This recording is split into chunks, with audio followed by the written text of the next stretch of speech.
अपनी मृत्यु के पश्चात भी इंडियन आर्मी में ड्यूटी करते हैं। अभी तक हम लोग कुछ भी नहीं खाए। मैं मेरा स्कूटी को धक्का मारकर उस खाई के किनारे ले आया। हम तीनों को अपने चपेट में ले लिया। चारों तरफ पूरा अंधेरा छा गया। भयानक मौत का जाल दिखाई। इस तरह के खाली ढलान, बेंच के बाद बेंच और जीरो विजिबिलिटी में ब्रेक को कस के पकड़कर दांतों से दांत रगड़कर स्कूटी राइड करना मानो नरक में राइड करने का बराबर है। सिर्फ एक गलती हमें खत्म कर सकता है। डियर फ्रेंड्स, इस वीडियो के शुरू में ही मैं एक बात बताना चाहता हूँ। नाथुला से जुलूक तक ये जो राइड है ओल्ड सिल्क रूट का, इस राइड में हम लोगों को बहुत ही खतरनाक रोड और बहुत ही खतरनाक मौसम का सामना करना पड़ा। हम लोग उस दिन मर भी सकते थे।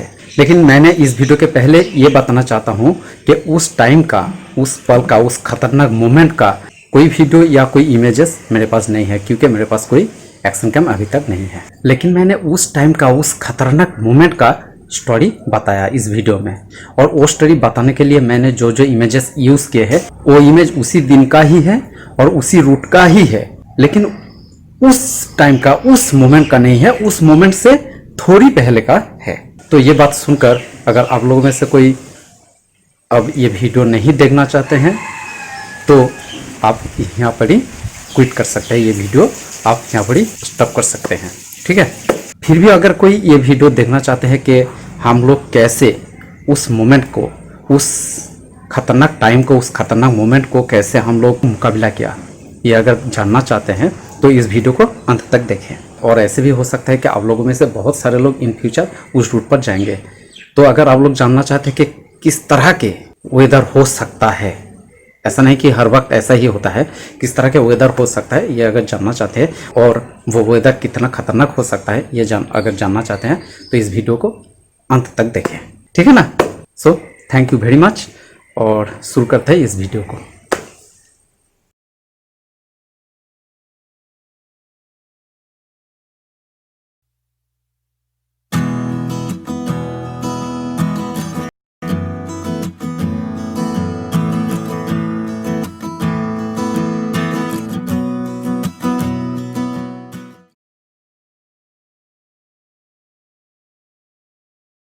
अब हम नाथुला से जा रहे हैं न्यू बाबा मंदिर। न्यू बाबा मंदिर और ओल्ड बाबा मंदिर, ये दोनों जगह पर ही बाबा हरभजन सिंह के मंदिर हैं। जो लोग ओल्ड बाबा मंदिर तक नहीं जा पाते हैं उन लोगों के लिए ये है न्यू बाबा मंदिर।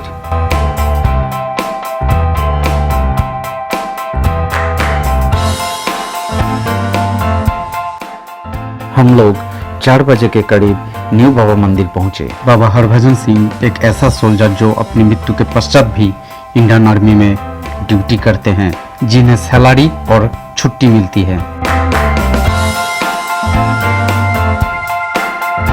कहा जाता है कि चाइना की तरफ से जो आर्मी वाले हैं वो लोग भी कभी कभी बाबा हरभजन को देख पाते हैं।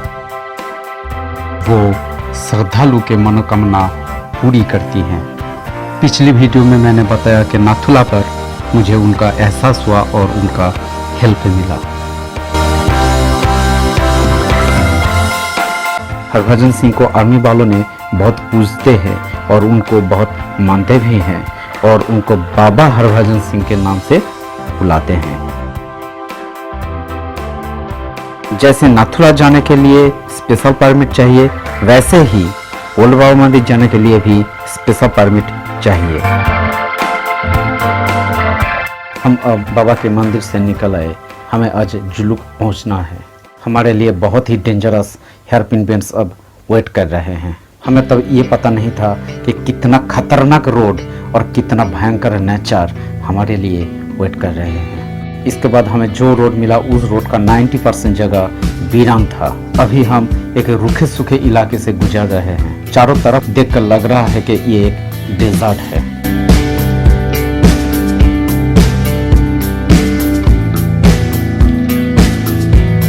शाम होने वाला है। हम लोग फर्स्ट मॉर्निंग को गैंगटॉक में टिफिन किए थे, तब से अभी तक हम लोग कुछ भी नहीं खाए। किसान अपने घर से थोड़ी मिठाई लाई थी तो बीच में रुककर हम लोग थोड़ी 1-2 मिठाई खा लिया। 5 बजे को हम लोग नाथांग वैली व्यू पॉइंट पर पहुंचे।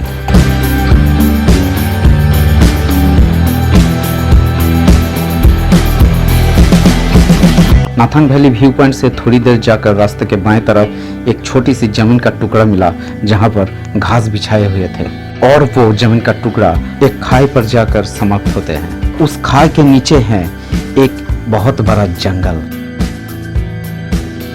मैं मेरा स्कूटी को धक्का मारकर उस खाई के किनारे ले आया। थोड़ी देर में हम लोग देखे कि खाई के नीचे जो जंगल है उस जंगल से क्लाउड बहुत ज्यादा बादल ऊपर आ रहा है। इस जगह मानो एक स्वर्ग की तरह है। एक छोटी सी कुटिया है जो बंद पड़े हुए हैं।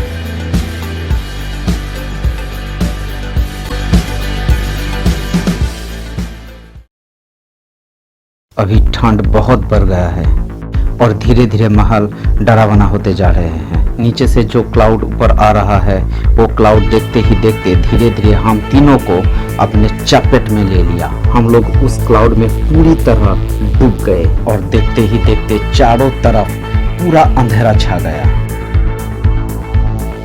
करकराती ठंड, उदास पहाड़ी इलाका, ऊपर खबर और संकरी रास्ता, ये निर्जन और अनजान जगह, ये अंधेरा, ये क्लाउड हम तीनों को पूरा खामोश कर दिया। अब बादलों ने अपना चमत्कार दिखाने लगा।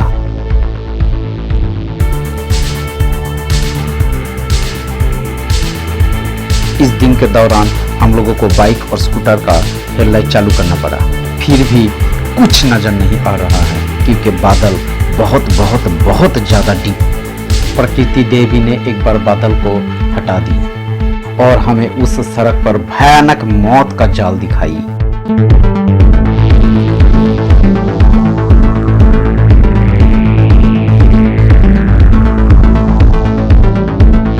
और फिर अधिक से अधिक बादलों ने जगना शुरू कर दिया।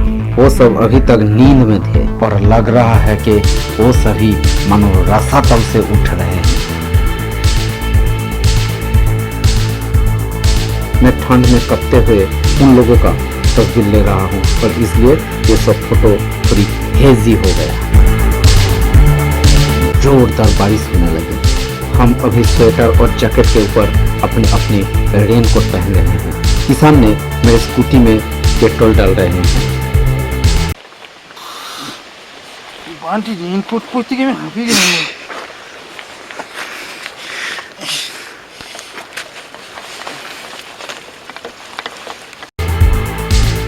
इस तरह के खाली ढलान, बेंड्स के बाद बेंड्स और जीरो विजिबिलिटी में ब्रेक को कस के पकड़कर दांतों से दांत रगड़कर स्कूटी राइड करना मानो नरक में राइड करने का बराबर है। इस समय का, इस पल का कोई भी पीक नहीं ले सका। मैं आज समझ सकता हूँ एक एक्शन कैम की जरूरत क्या है।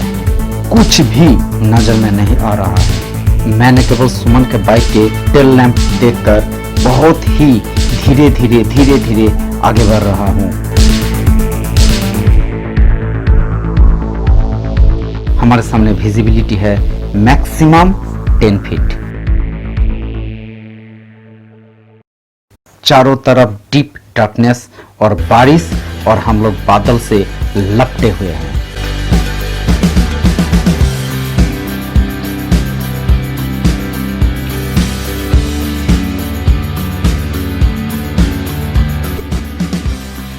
हम मौत की यात्रियों की तरह हैं जो इस बार घबरा गए हैं। और अचानक हम लोगों ने देखा कि रास्ते के बाएं तरफ लगभग 15 फीट डिप करके कटा हुआ है। बाएं तरफ रास्ता 9 जगह पर हाफ कटे हुए हैं।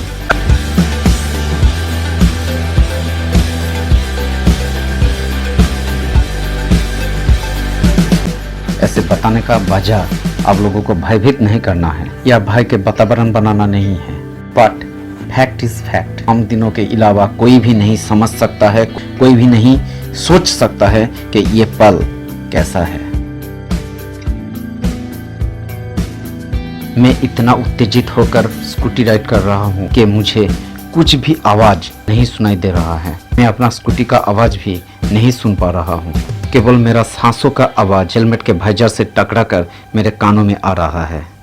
ऐसी परिस्थिति में एक 125 सीसी बाइक के ऊपर 2 सवार और एक छोटी सी स्कूटी पर हम तीनों के बैग लेकर चलना या राइड करना आत्महत्या करने का बराबर ही है। एक गलती, सिर्फ एक गलती हमें खत्म कर सकता है। हेलमेट का वाइजर उठाना पड़ा क्योंकि बादल आकर वाइजर के ऊपर लिपट जा रहा है और अचानक हम लोगों ने ये देखा कि रास्ते के ऊपर एक लैंप पोस्ट के नीचे 2 से 3 आर्मी जवान खड़े होकर मोबाइल पर बातें कर रहे हैं और अब हम समझ गए कि हम जुलूक पहुंच गए हैं। मैंने उन आर्मी जवानों से पूछा कि यहाँ पर ठहरने के लिए कोई जगह मिलेगा या नहीं, तो उन लोगों ने हमें कहा ये तो सामने ही एक होम स्टे है, इधर जाकर आप रुक सकते हो। लेकिन बादल के कारण विजिबिलिटी इतना कम है कि थोड़ी दूरी पर जो होम स्टे है वो हमें नजर नहीं आ रहा है।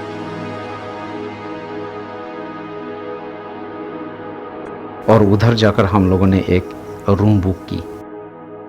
तो फ्रेंड्स, यहाँ पर ख़त्म होता है हमारा आज का राइड और आज बहुत खेद हो रहा है कि हमारे पास कोई भी एक्शन कैम नहीं है और हम लोगों के पास उस वक्त का, उस मोमेंट का कोई भी फ़ोटो या वीडियो नहीं है। बाद में अगर अच्छे दिन आएगा तो एक एक्शन कैम तो ज़रूर लेना है। Till then, good bye.